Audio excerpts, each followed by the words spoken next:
دوست دارید یه ترچین خوشمزه و راحت یاد بگیرید؟ همراه من باشید. مواد لازممون تخم مرغ پخته، روغن، ماست، برنج آبکش شده، زرشک، نمک و فلفل. مرغ رو گذاشتم با آب و نمک و کمی فلفل و کمی یا زعفران یا زردچوبه گذاشتم با آب کم پخته بشه.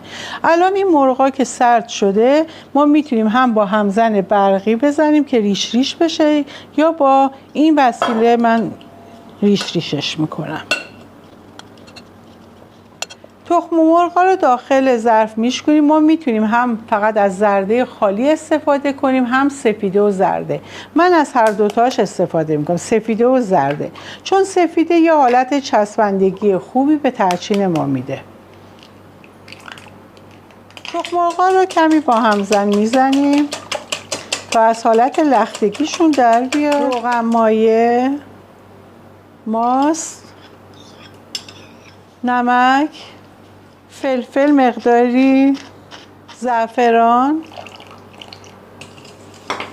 شروع به هم زدن میکنیم. اینم مرغ ریش ریش شده آماده شدهمونه. این برنجه که من آبکش کردم. برنج وقتی که آبکش میکنی دون برداری، یعنی مغزش خام باشه. بعدم برنجمون نباید سرد باشه چون به هم دیگه نمیچسبه. گرمم اگه باشه خمیر میشه. پس باید یه حالت گرمای معمولی داشته باشه.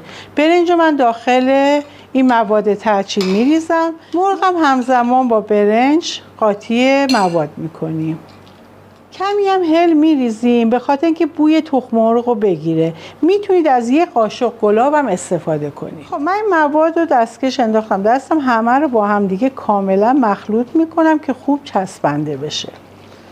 توی مرحله زعفرانش اگه دیدیم کمه دوباره میریزیم. حتما نمکش هم آخر سر تست میکنیم.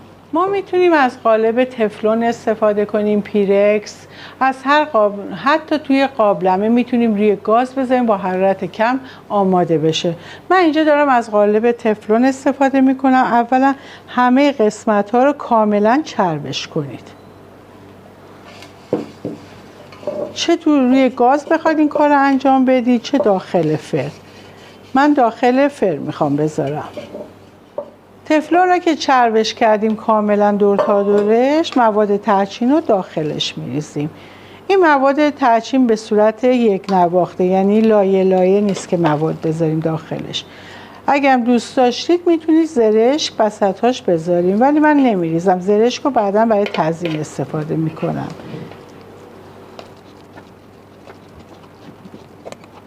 لایه آخر که شدش، لایه آخر رو شروع میکنیم به فشرده کردن. لایه های اول نمیخواد، همیشه لایه آخر رو شروع کنیم به فشرده کردن. کاملا همه اطرافش رو یک دست، حتی شده با دستمون به این صورت فشار میدیم. کمی از آب مرغ صاف شده رو هم دور تا دورش خیلی کم میریزیم به اندازه 2 قاشق. خب یه فویل من برش دارم روش میذارم. کاملا همه طرف رو میبندیم. چند تا با چاقو یا قیچی چند تا سوراخ ایجاد میکنیم که بخاراش خارج بشه. بعد داخل فر میذاریم. داخل فری که از یک ربع با دمای 190 تا 200 درجه گرم کردن میذارم به مدت 50 دقیقه. بعد از 50 دقیقه از فر من در میارم. خب درش رو باز میکنم یک دور تا دورش ببینید داره کم کم طلایی میشه. اگه پیرکس باشه که قشنگ از زیرش معلومه طلایی قهوه‌ای میشه. توی مرحله از فر در آوردم، کمی روش کره میریزم، دوباره درش رو میذارم یه 30 دقیقه تا 40 دقیقه دوباره داخل فر بمونه. کره رو کمی داخل تابه ریختم، کمی هم روغن مایه قاشق میریزم. زرشک رو که تمیز کردیم داخلش میریزیم. شکرم از اول یک کمی میریزیم، زیاد نمیریزیم، یک کمی. به اندازه 1 دقیقه که موندهش دیگه برش میداریم چون سفت میشه. خب دیگه از فر در میاریم. تقریبا یه 60 دقیقه و یه 30 دقیقه شد. ترچین ما آماده شد. وقتی که از فر در میارید بذارید یه حدود 3 دقیقه این فویل روش باشه، خنک بشه، بعداً برگردونید. الان ببین ترچین من کاملا آماده است. ببینید قشنگ برمیگرده. شما این دوراشو آزاد کنید. به این صورت الان من اینو میذارم روش. هنوز باز خنک نشده.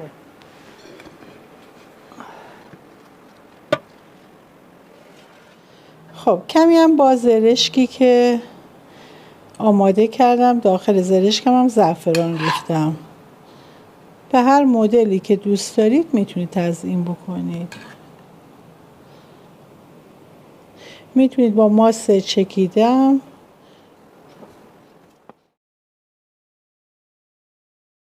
ترچین ما آماده شده، بسیار راحت درست میشه، تمام نکته‌هاش گفته شده.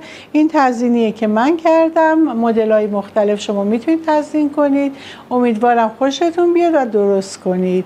ممنون از اینکه همراه من بودید. یه برش خوشگل میزنیم از ترچین خوشمزه‌مون. اینم ترچین.